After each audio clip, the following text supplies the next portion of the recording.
கருத்து மோதலுக்கு நீங்க தான் மெயின் காரணமா அப்படின்னு சொல்றாங்க. இப்போ இவர் கேட்குறத சொல்கிறேன், ஒரு விஷம் இருக்குதில்ல, அதை கொண்டு வந்து அவர் கையில் கொடுங்க, இல்லைன்னா ஒரு கத்தியில் கொடுங்க, அவர் என்னை குத்தி கொலை பண்ணிட்டோம். தமிழகம் எங்கும் கிளைகள் கொண்ட Annamalai institute of hotel management and hospital management படிப்பில் சேர்வதற்கான அட்மிஷன் நடைபெறுகிறது. இது எவ்வளோ மோசமான கேள்வி, எப்படிலாம் நீங்கள் கேட்குறீங்க? எப்படி இதெல்லாம்? அதாவது என்னை பொறுத்த வரைக்கும் ஒரு சின்ன உயிருக்கு கூட கெடுதல் நினைக்கக்கூடாதுன்னு நினைக்கிறோம். 45 வருஷமாக அங்கே இருக்கிறேன். எப்படி உங்களுக்கு கேட்குறதுக்கு மனசு வருது? நீங்கள் 45 வருஷத்தில் எங்கள் கட்சி சாதாரண தொண்டன்லேருந்து, எங்கள் கட்சிக்காரங்கள்லேருந்து, அல்லது எங்கள் கட்சிக்கு அப்பாற்பட்டவங்கலேருந்து, ஊடகத்திலேருந்து ஜிகே மணி அப்படி தவறு பண்ணோன்னா ஐயோக்கு நான் என்னைக்காவது ஒரு கேள்வி, யாரையாவது மனசாட்சியை தொட்டு சொல்லுங்கள், உங்கள் மனசாட்சியை தொட்டு சொல்லுங்கள். நீங்கள் இந்த கேள்வி கேட்குறீங்களே, உங்கள் மனசாட்சியை தொட்டு ஜிகே மணி இப்படி செய்வானா, அப்படி பேசுவானா நினச்சி பாருங்க.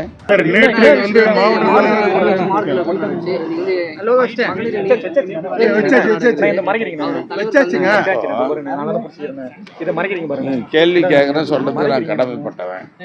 அதாவது தமிழ்நாட்டில் ஊடக நண்பர்களுக்கு வணக்கம். தமிழ்நாட்டில் பாட்டாளி மக்கள் கட்சி, வன்னியர் சங்கம் ஒரு வலிமையான அமைப்பு, உங்களுக்கெல்லாம் தெரியும். அந்த வலிமை எப்படிங்கிறது இப்போ மாமல்லபுரம் மாநாடு உங்களுக்கு நிரூபித்து காட்டுச்சு. இருந்தாலும் கூட இடையில் நீங்கள் இன்னும் காத்திருக்கிறது, கேள்வி கேட்குறதெல்லாம் உங்கள் கடமை செய்கிறீங்க, நாங்களும் சொல்ல கடமைப்பட்டிருக்கிறோம். ஒரு கட்சின்னா உட்கட்சியில் சின்ன சலசலப்பு பிரச்சனைகள் வர்றது, ஒரு நெருக்கடி வர இயல்பு தான். எந்த கட்சியும் எல்லா கட்சியிலும் இல்லாமல் இல்லை. அப்படி பாட்டாளி மக்கள் கட்சியில் ஒரு நெருக்கடியான சூழல் உருவாகி இருக்குது. நான் மறைச்சி பேசலை, இதாக பேசலை, உருவாகிருக்குது. இது பாட்டாளி மக்கள் கட்சிங்கிறது ஒரு குடும்ப பாசத்தோடு இருக்கிற கட்சி, உங்களுக்கு தெரியும். அந்த குடும்ப பாசத்தில் இருக்கிற கட்சி ஒரு சின்ன நெருக்கடி ஏற்பட்டால் கூட அது மிக விரைவில் சுமூகமான தீர்வு ஏற்படுங்கிற நம்பிக்கை எனக்கு இருக்குது.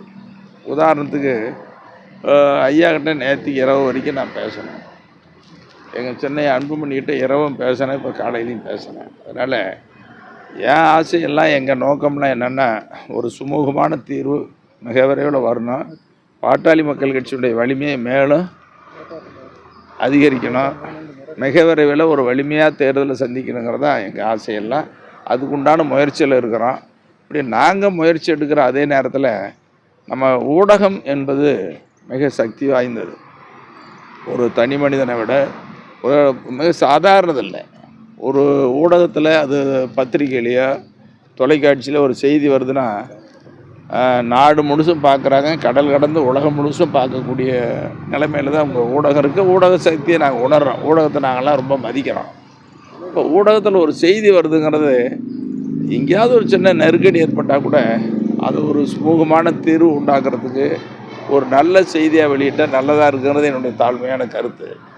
அது மேலும் மேலும் பெருசுப்படுத்துகிற மாதிரி இருந்துச்சுன்னா, ஊடகத்தில் ஒரு செய்தி சொல்லி ஒரு கேள்வி கேட்குறாங்க. இப்போ எங்கள் சமூக ஊடக பரவல சில செய்தி வருதுன்னா, தெரியாமல ஒரு செய்தி போடுறாங்க, அதை எடுத்து பெருசாக்கி செய்தி வருதுன்னா ரொம்ப மனசு கஷ்டமாக இருக்குது, மனசு வலி இருக்குது. இப்போ யாரை பற்றி பட்டாலும் சரி, உங்களை பற்றியோ ஒரு நிறுவனத்தை பற்றியோ ஒரு தனிநபரை பற்றி ஒரு செய்தி போடுறதுங்கிறது அது அவங்கள கொலை செய்கிற மாதிரி. ஏன்னா அவ்வளோ செய்தி பரவுது. இப்போ என்ன கூட நேற்றுக்கு பயந்து ஓடனா, ஐயா 50 தொகுதியெல்லாம் வெற்றி பெறுவோன்னு சொன்னார். ஜிகே மணி இடையில் 234 தொகுதியிலும் வேலை செய்வேன்னு சொல்கிறான்னா, ஒரு சின்ன 734 தொகுதி கட்சி இருக்குது, பண்ண போகிறோம், அது சொல்கிறதுல என்ன தப்பு இருக்குது? அது ஜிகே மணி இப்படிலாம் சொல்கிறான் அப்படிங்கிறது இல்லை, இது செய்தி போகுது, அது சொல்கிறது ஒன்றும் தவறு இல்லை. இடையில் ஏதாவது சொல்கிறதுனால என்ன தவறு இருக்குது? அதனால் நான் உங்களை ரொம்ப அன்பாகவும் பணிவாகவும் கேட்டுக்கிறது, வலிமையான ஊடகங்கிறதுனால தான் இது ஜனநாயகத்தில் 4வது தூண்னு சொல்கிறாங்க. இப்படி சக்தி மிக்க ஜனநாயகத்தினுடைய 4வது தூணாக இருக்கிற ஊடக நண்பர்கள் ஒரு சுமூகமான தீர்வுக்கு நல்ல ஆக்கப்பூர்வமான செய்திகளை வெளியிடுங்கிறது தான் என்னுடைய அன்பான வேண்டுகோள். இது ரொம்ப பெருசுப்படுத்திட்டு வேணாங்க. எனக்கு என்ன நம்பிக்கை இருக்குதுன்னா, இது ஒரு குடும்ப பாசத்தோடு இருக்கிற கட்சி, மிக விரைவில் ஒரு சுமூகமான தீர்வு வரும் அப்படிங்கிற நம்பிக்கையோடு நான் தீவிரமாக முயற்சி எடுத்துக்கிட்டு இருக்கிறேன். தீவிரமாக முயற்சி எடுக்கிறேன், எனக்கு நம்பிக்கை இருக்குது. ஏன்னா தேர்தல் வரப்போகுது, இது வேறு யாரும் இல்லை, இருவரும் ஒன்றா சந்திப்பாங்க, பேசுவாங்க. அந்த செய்தியை நீங்கள் பார்க்க தான் போகிறீங்க. ஐயா, நீங்கள் சொல்கிற கருத்து தான் ஊடகங்கள் வந்து பிரதிபலிக்கிறது. அதுபோல் இப்போ வந்து இந்த தலைவர்ன்ற பதவிக்கு வந்து பெரிய இழுபறி நீடித்து வருது. தலைவராக அவர் நீடிக்கிறாரா இல்லையா? இல்லை நேற்று மாவட்ட செயலாளர்கள், மாவட்ட தலைவர்கள் வந்து நிறைய பேர் வராமல் இருந்திருக்காங்க. இது யார் வந்து ஐயாவை புறக்கணிக்கிறதா எடுத்துக்கலாமா? இது உட்கட்சி பிரச்சனை. உட்கட்சி பிரச்சனையை பொது வெளியில் ஊடகங்கள் ஒரு செய்தியாக என்னை பொறுத்த வரைக்கும் சொல்லக்கூடாதுன்னு நினைக்கிறேன்.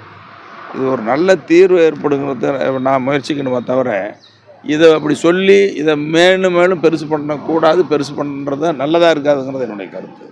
எப்படி இருக்குன்னு நல்ல தீர்வு வரும், சுமூகமான தீர்வு, அது விரைவில் வர அந்த நம்பிக்கையோடு இருப்பேன். நீங்களும் அந்த நம்பிக்கையோடு பாருங்கள். இந்த கருத்து மோதலுக்கு நீங்கள் தான் மெயின் காரணமா அப்படின்னு சொல்லி சொல்கிறாங்க. இப்போ இவர் கேட்குறத சொல்கிறேன்.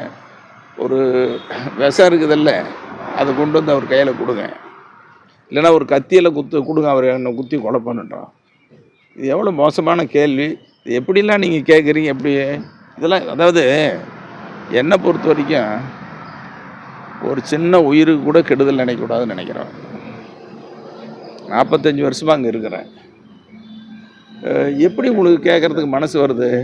நீங்கள் 45 வருஷத்தில் எங்கள் கட்சி சாதாரண தொண்டன்லேருந்து, எங்கள் கட்சிக்காரங்கலேருந்து, அல்லது எங்கள் கட்சிக்கு அப்பாற்பட்டவங்கலேருந்து, ஊடகத்திலேருந்து ஜிகே மணி அப்படி தவறு பண்ணோன்னா ஐயோக்கு நான் என்னைக்காவது ஒரு கேள்வி யாரையாவது மனசாட்சியை தொட்டு சொல்லுங்கள். உங்கள் மனசாட்சியை தொட்டு சொல்லுங்கள். நீங்கள் இந்த கேள்வி கேட்குறீங்களே, உங்கள் மனசாட்சியை தொட்டு ஜிகே மணி இப்படி செய்வானா, அப்படி பேசுவானா நினச்சி பாருங்கள். அப்படி கேட்பேனா நான்? அப்படி செய்வேனா? அப்படி சரி, அப்படி இல்லை நீங்கள் நினைக்கிறதுக்கு அப்படின்னு சொன்னால், நான் பாட்டாளி மக்கள் கட்சியில் வன்னியர் சங்கத்தை இத்தனை வருஷம் இருக்க வேண்டிய அவசியமே இல்லையா?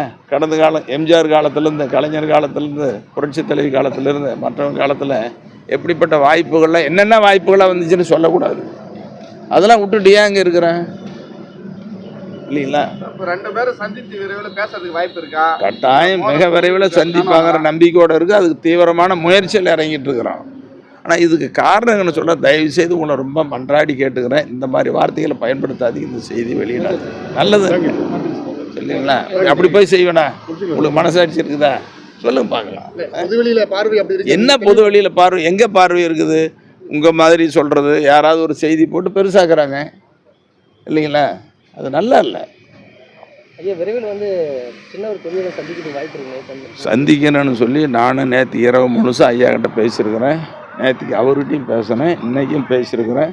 நல்ல நம்பிக்கையோடு இருக்குங்கிற எனக்கு தீவிரமாக முயற்சியில் இருக்கிறேன். அதுக்கு உண்டான முயற்சி நீங்களும் ஆக்கப்பூர்வமாக அது ஒரு சுமூகமான தீர்வு வர்றதுக்கு ஆதரவாக இருக்குன்னு உங்களை பணிவாக கேட்குறேன்.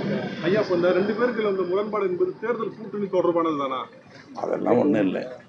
தேர்தல் வரும் போகும், தேர்தல் வரும் போகும், வெற்றியும் தோல்வியும் மாறி மாறி வரும். ஒரு கட்சி தேர்தலுக்காக தான் பண்ணுறாங்க, தேர்தலுக்காக பேசுகிறாங்கள எந்த வகையிலும் ஏற்றுக்க முடியாது.